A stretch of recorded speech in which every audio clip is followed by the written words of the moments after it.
तो hello students, कैसे आप सब। आज हम पढ़ेंगे रेस्पिरेशन इन ह्यूमन बींग्स। अच्छा, तो रेस्पिरेशन का डेफिनेशन क्या है? Respiration in human beings, the process of oxidising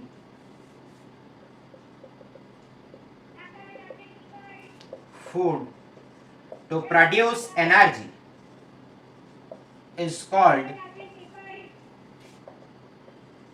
respiration. The process of oxidizing food to produce energy is called respiration.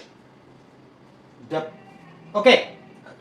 Respiration हमने ब्रीदिंग में पढ़ा था एल्वियोली तक। ये आपका एल्वियोली है, एल्वियोली तक आपका जो है क्या आता है? ऑक्सीजन आता है और वो ब्लड को ट्रांसफर होता है। ठीक है, अगर आपने ब्रीदिंग का वीडियो नहीं देखा है तो देख लीजिए, नहीं तो आपको समझ में नहीं आएगा। ठीक है, ये आपका आ गया एल्वियोली, एल्वियोली के पास आ गया आपका ब्लड वेसल।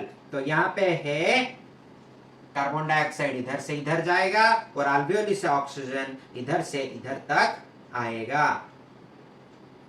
समझ में आया? तो ये है आपका एल्वियोली,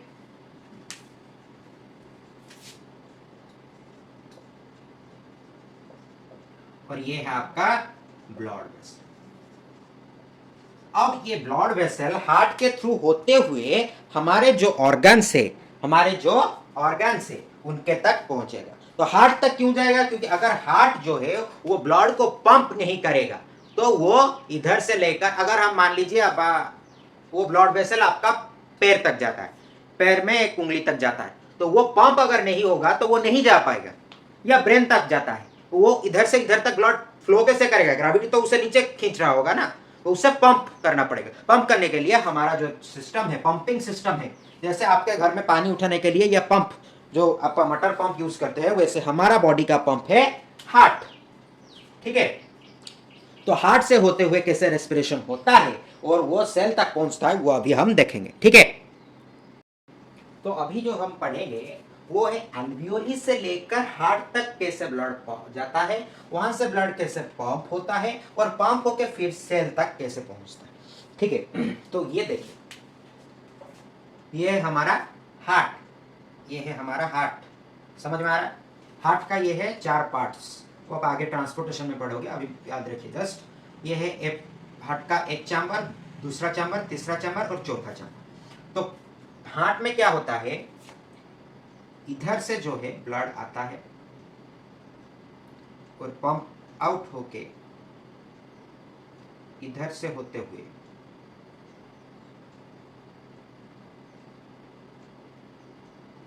इधर तक आता है। और क्या है, जो ब्लड यहां तक कैसे पहुंचता है? यहां से तो ऐसे आ जाएगा ऑक्सीजनेटेड ब्लड। इन जो कार्बन डाइऑक्साइड रिच ब्लड है, ये सब है ऑक्सीजनेटेड ब्लड। ठीक है, जो कार्बन डाइऑक्साइड रिच ब्लड है वो हम रेड में मार्क करते हैं, क्योंकि वो मतलब हमारे बॉडी के लिए हानिकारक है, तो नेगेटिव है, रेड में डेंजर है। ठीक है, ये गुड है ऑक्सीजनेटेड ब्लड, तो ग्रीन में मार्क किया गया। समझ में आया? अच्छा, ये सेल से जब ब्लड आता है वो कार्बन डाइऑक्साइड रिच ब्लड होता है।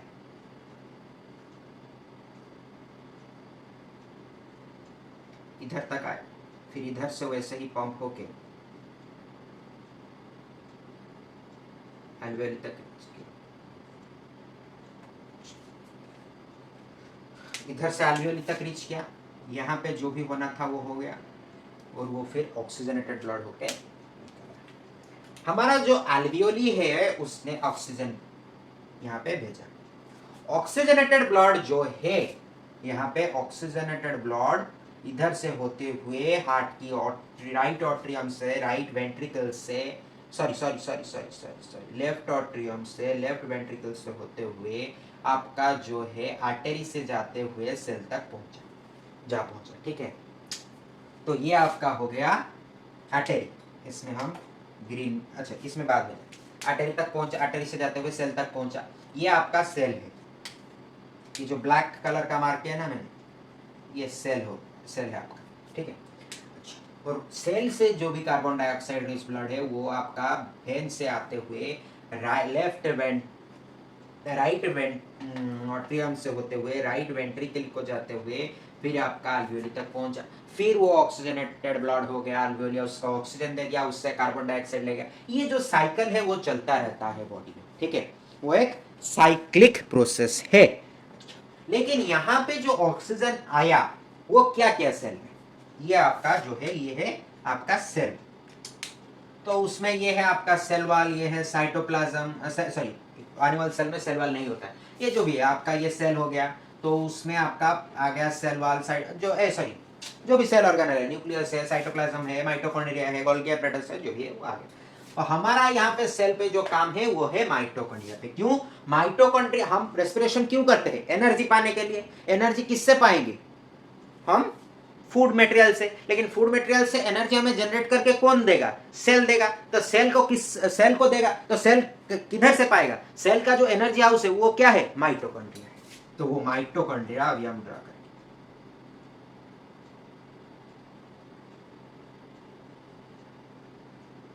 ठीक है। ये है सपोज एक माइटोकॉन्ड्रिया, उसका जो है फिंगर लाइक प्रोजेक्शन।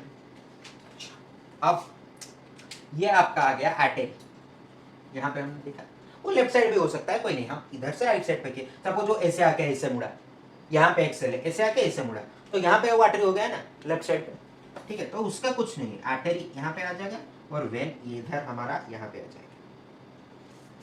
हमारा जो ब्लड वेसल्स है वो 3 प्रकार के होते हैं basically, artery, veins and capillaries. तो ये जो वेन्स और आर्टरीज है, इन दोनों को जो ज्वाइंट करता है सेल से, और दोनों को जो ज्वाइन करता है वो है कैपिलरीज। यहाँ पे मैंने कैपिलरीज नहीं दिखा है हम, और हम अभी एक ही ब्लड वेसल को लेके चलेंगे, ठीक है। तो हमारा जो है ब्लड वेसल में क्या आ जाएगा, आपका ग्लूकोज आ जाएगा C6H12O6, और ऑक्सीजन आ जाएगा, और इधर से जो है आर्टरी से आपका ग्लूकोज आ गया और ऑक्सीजन आ गया, ठीक है, समझ में आया। अच्छा, अब क्या होगा, आपका जो साइटोप्लाज्म है, सेल का साइटोप्लाज्म, ठीक है, ये आपका सेल का साइटोप्लाज्म है, ठीक है। साइटोप्लाज्म में आपका, और एक कलर यूज करें सर, ब्लू कलर यूज करते हैं। सेल का साइटोप्लाज्म में यहाँ पे ग्लाइकोलिसिस प्रोसेस क्रिएट होगा। ग्लाइकोलिसिस प्रोसेस होने से, नहीं ये थोड़ा अच्छा चल नहीं रहा है, तो ग्लाइकोलिसिस प्रोसेस इधर होगा, समझ में आया। ग्लाइकोलिसिस प्रोसेस होने से आपका जो है वो जो ग्लूकोज है वो पाइरूवेट में कन्वर्ट हो जाएगा। वो किस चीज में कन्वर्ट हो जाएगा, पाइरूवेट में। इस सेल को हमने मैग्नीफाई करके अभी पढ़ रहे हैं, ठीक है, समझ में आ रहा है। ग्लाइकोलिसिस में पाइरूवेट होने के बाद जो ग्लूकोज था, ग्लाइकोलिसिस प्रोसेस के बाद वो पाइरूवेट हो जाएगा। ग्लाइकोलिसिस प्रोसेस कहां पे होगा, सेल की साइटोप्लाज्मिक रीजन में, समझ में आया, याद रहा। अच्छा, अब यहाँ पे पाइरूवेट जो है वो C3 मॉलिक्यूल है। यहाँ पे आप देखिए C6 मॉलिक्यूल था, C6H12O6, वो जो C6 मॉलिक्यूल था वो पाइरूवेट को सिंपलर हो गया, C3 हो गया, समझ में आया। अच्छा, ये जो C3 मॉलिक्यूल है ये पाइरूवेट अभी जाएगा माइटोकॉन्ड्रिया के अंदर, ठीक है। माइटोकॉन्ड्रिया को थोड़ा एनलार्ज कर ले, माइटोकॉन्ड्रिया आ गया आपका। सॉरी, फिंगर लाइक प्रोजेक्शन कौन करेगा, माइटोकॉन्ड्रिया में ये जो फिंगर लाइक प्रोजेक्शन है ये भी आ गया, ठीक है। तो इधर से जो है माइटोकॉन्ड्रिया में पाइरूवेट आया था C3 मॉलिक्यूल, और ये जो है ये आ गया आपका ऑक्सीजन मॉलिक्यूल, ठीक है, माइटोकॉन्ड्रिया। तो माइटोकॉन्ड्रिया में आपका है हमारा C3 molecule plus oxygen molecule. तो यहाँ पे माइटोकॉन्ड्रिया पे ये दोनों रीच करने के बाद क्या परफॉर्म होगा, आपका क्रेब्स साइकिल परफॉर्म होगा। ये जो साइकिल है इसे हम क्या बोलते हैं, क्रेब्स साइकिल, KREBS साइकिल, ठीक है, समझ में आया। अच्छा, ये जो क्रेब्स साइकिल है ये 3 चीज रिलीज करेगा, तीन चीज क्या क्या रिलीज करेगा? एक चीज है आपका एटीपी जो कि है एडिनोसाइन ट्राइफॉस्फेट, इसका फुल फॉर्म है एडिनोसाइन ट्राइफॉस्फेट, और वही है हमारा एनर्जी। तो एनर्जी रिलीज हुआ, अब हम दौड़ सकते हैं। अच्छा, और क्या रिलीज करेगा? वाटर मॉलिक्यूल रिलीज करेगा। समझ में आया? नेक्स्ट क्या रिलीज करेगा आपका? नेक्स्ट क्या रिलीज करेगा? ये आ गया आपका C3 मॉलिक्यूल। सिर्फ C3 नहीं आया है, मैंने ऐसे मार्क किया, ये पाइरुवेट आएगा, पाइरुवेट में C6 मॉलिक्यूल नहीं आएगा, C3H12O6 आएगा, तो इसीलिए वो H2O निकाल रहा है। ठीक है, समझ रहे? अच्छा, तो H2O निकलने के बाद और क्या निकलेगा? Carbon dioxide. तो इधर से जो कार्बन डाइऑक्साइड निकला, ये जो कार्बन डाइऑक्साइड है वो वेन के थ्रू होते हुए फिर अल्वियोली तक जाएगा, फिर अल्वियोली तक पहुंचने के बाद ऐसे इधर से निकलेगा, हार्ट से आएगा, हार्ट से पंप होकर अल्वियोली, अल्वियोली से ऑक्सीजन मिलेगा, ऑक्सीजन से फिर हार्ट तक, ऑक्सीजनेटेड ब्लड लेके हार्ट तक, हार्ट से फिर वो ऐसे आएगा सेल तक। ये जो साइकिल है वो चलता रहेगा और वो एनर्जी जो है रिलीज होता जाएगा। तो इस माइटोकॉन्ड्रिया कैसे एनर्जी रिलीज किया? क्रेब्स साइकिल के थ्रू एनर्जी किया। तो पहला जो है C6H12O6 वो ग्लाइकोलिसिस परफॉर्म होगा साइटोप्लाज्म पे, तो पाइरुवेट फॉर्म होगा जो कि C6 मॉलिक्यूल C3 मॉलिक्यूल में कन्वर्ट हो जाएगा। फिर पाइरुवेट जो है वो एंटर करेगा माइटोकॉन्ड्रिया में, और ऑक्सीजन मॉलिक्यूल जो है वो भी एंटर करेगा माइटोकॉन्ड्रिया में। माइटोकॉन्ड्रिया में फिर क्या होगा? क्रेब्स साइकिल होगा, और क्रेब्स साइकिल क्या रिलीज करेगा? एटीपी रिलीज करेगा जो कि हमारा एनर्जी है, और क्या रिलीज करेगा? H2O रिलीज करेगा जो कि है वाटर मॉलिक्यूल, और कार्बन डाइऑक्साइड रिलीज करेगा। वही कार्बन डाइऑक्साइड वेन के थ्रू होते हुए अल्वियोली तक आएगा, और अल्वियोली से हम लंग्स के थ्रू होते, फिर हमारा जो है विंड पाइप के थ्रू होते हुए नॉस्ट्रिल्स तक आएगा, और हम वो जो है कार्बन डाइऑक्साइड या फाउल एयर एक्सेल आउट कर देंगे। यही है आपका entire breathing and respiration process. समझ में आया? अब हम ये जो भी पढ़े उसे हम पॉइंट वाइज रेस्पिरेशन पॉइंट को लिख लेंगे, ठीक है, तो ताकि हमें याद करने में आसानी हो। ठीक है, नोट्स बना लेंगे। ठीक है, अच्छा, समझ में आया सबको, या किसी को कुछ भी डाउट हो तो बताइए। ठीक है,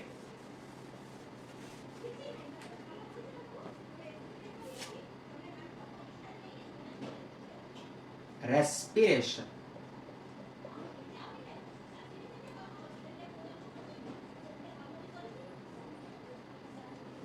रेस्पिरेशन का जो हम लिखेंगे पॉइंट वाइज, ठीक है, ताकि हमें याद रह जाए। ठीक है, जो स्टेप्स फॉलो करते हैं हम रेस्पिरेशन प्रोसेस को जारी रखने के लिए, जो जो स्टेप्स फॉलो होता है वो स्टेप्स को हम लिखेंगे। ठीक है, तो आपका जो पहला स्टेप है, स्टेप 1 मान लीजिए, we got glucose, we got glucose C6H12O6 from the process of nutrition. Okay, and it is absorbed by blood. Okay, it is absorbed by blood in small intestine. कहां पे ऑब्जर्व हुआ? In small intestine, and is transported to the cell by blood vessels. Okay, तो ये है हमारा पहला step. शायद हमारा इंक खत्म हो गया।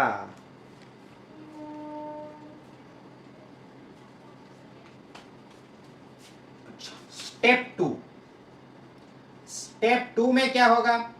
वी गॉट ऑक्सीजन, ऐसा लिखो, वर्ड में लिखो, फिर उसका जो है मॉलिक्यूलर फॉर्मूला लिखो। Oxygen from the process of breathing and is transported by blood to reach each cells. Okay, फिर आएगा हमारा स्टेप 3, और एक कलर में लिखते हैं, कलरफुल बनाना है ना नोट्स को।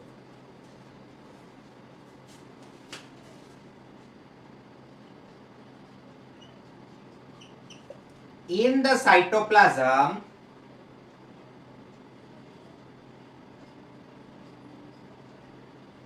of a cell, glucose 6 carbon molecule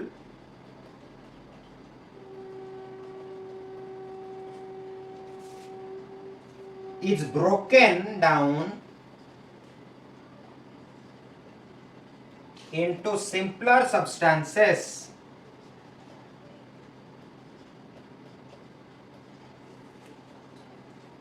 called pyruvate bracketed 3 carbon molecule.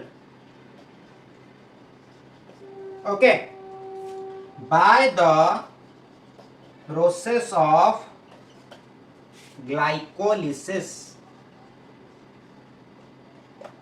समझ में आया?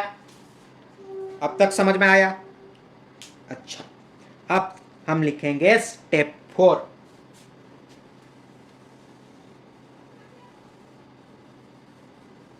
एक बार आया इसमें, हाँ? स्टेप 4 जो है, the pyruvate and the oxygen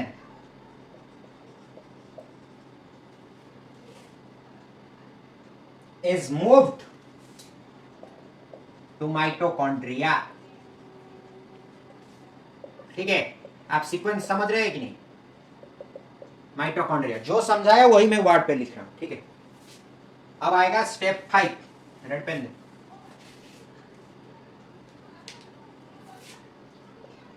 step 5 के क्या होगा? Mitochondria the breakdown of pyruvate in mitochondria. वो लिखो तो ठीक है, नहीं तो चलेगा। ठीक है, क्योंकि यहां पे हमने लिख दिया is move to mitochondria. The pyruvate gets broken down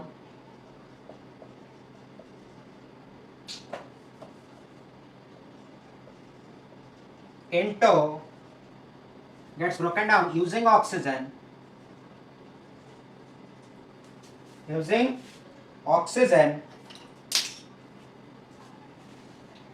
right ही बनो।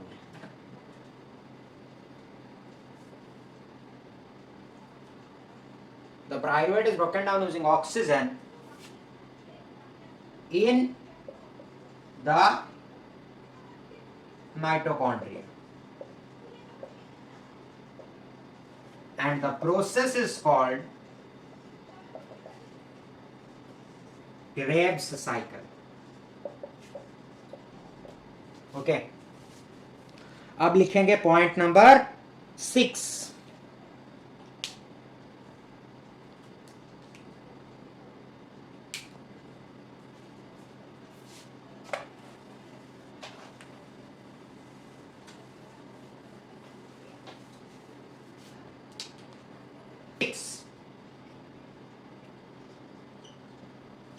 Three carbon molecule pyruvate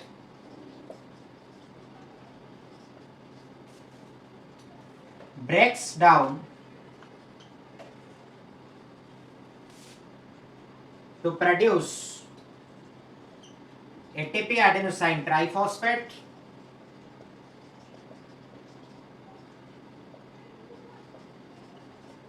oxygen and water molecule. Okay, now there is a note. What is note? Note is about aerobic and anaerobic respiration.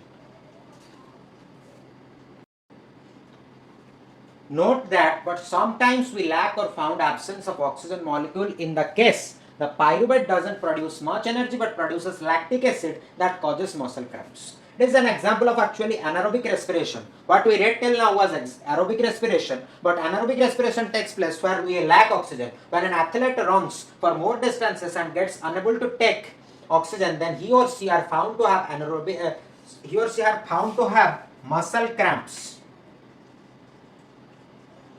due to anaerobic respiration. Okay. Aerobic respiration में Krebs cycle कैसे perform हो रहा था, क्या produce कर रहा था, वो हम देखें. अब उसका डिफरेंशिएशन करके एनारोबिक रेस्पिरेशन में दिखेंगे. ठीक है, तो ये है आपका ब्लड वेसल, ये आ गया आपका सेल, इसमें माइटोकॉन्ड्रिया आ गया. अच्छा, यहाँ पे है C6H12O6 अब ऑक्सीजन मॉलिक्यूल. यहाँ पे आ गया फिर से ब्लड वेसल, यहाँ पे आ गया सेल,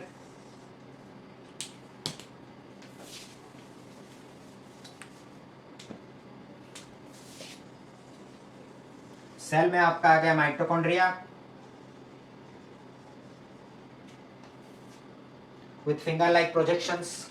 यहाँ पे आपका है C6H12O6 but no oxygen. Oxygen का डेफिशिएंसी है यहाँ पे.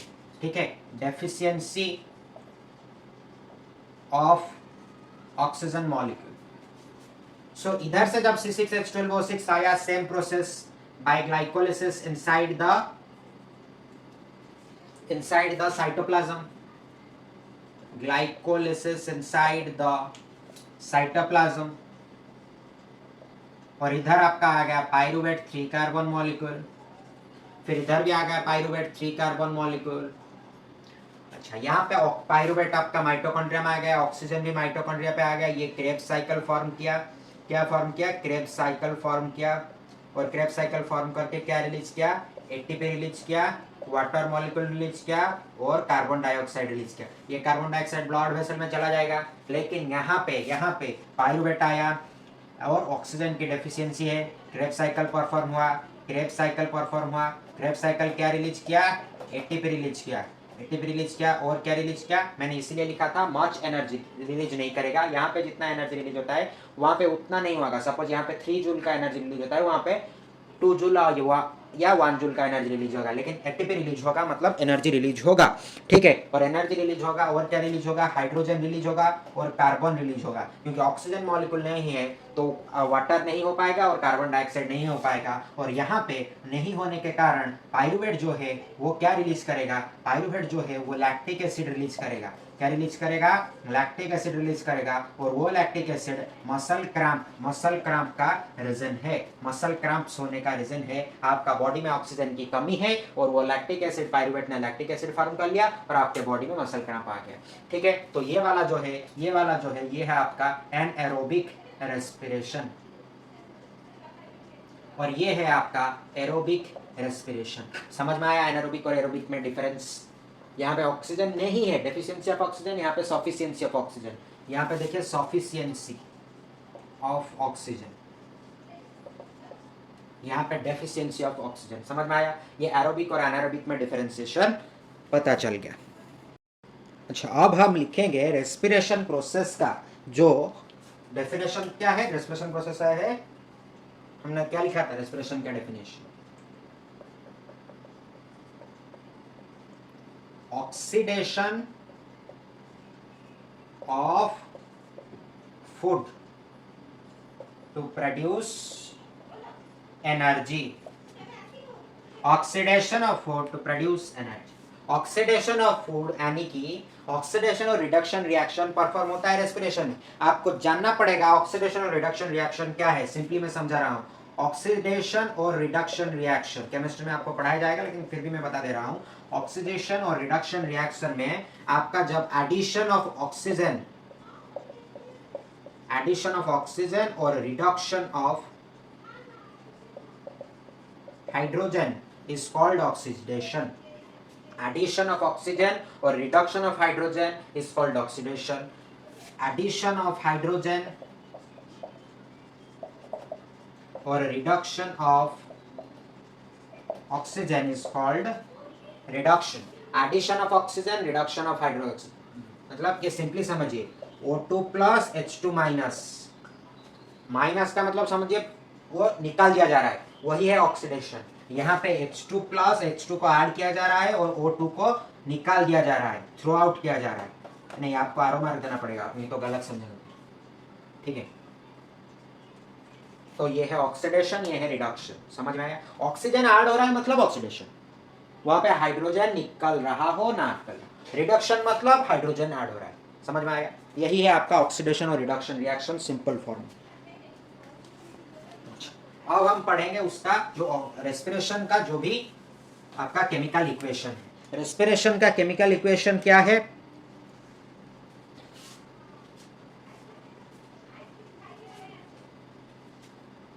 C6H12O6 प्लस ऑक्सीजन मॉलिक्यूल, ये है आपका ग्लूकोज, 6 कार्बन मॉलिक्यूल और ऑक्सीजन ऐड हुआ, तो ये आपको देगा क्या रेस्पिरेशन प्रोसेस के बाद? 6 carbon dioxide molecule plus 6 water molecule plus ATP, और यही एटीपी है एनर्जी। समझ में आया? ये आपका रेस्पिरेशन का रिएक्शन। तो यहां पे क्या हुआ?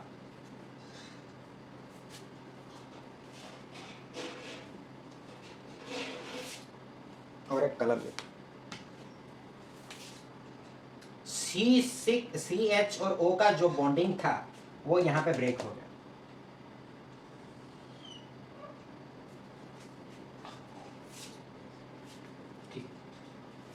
Removal of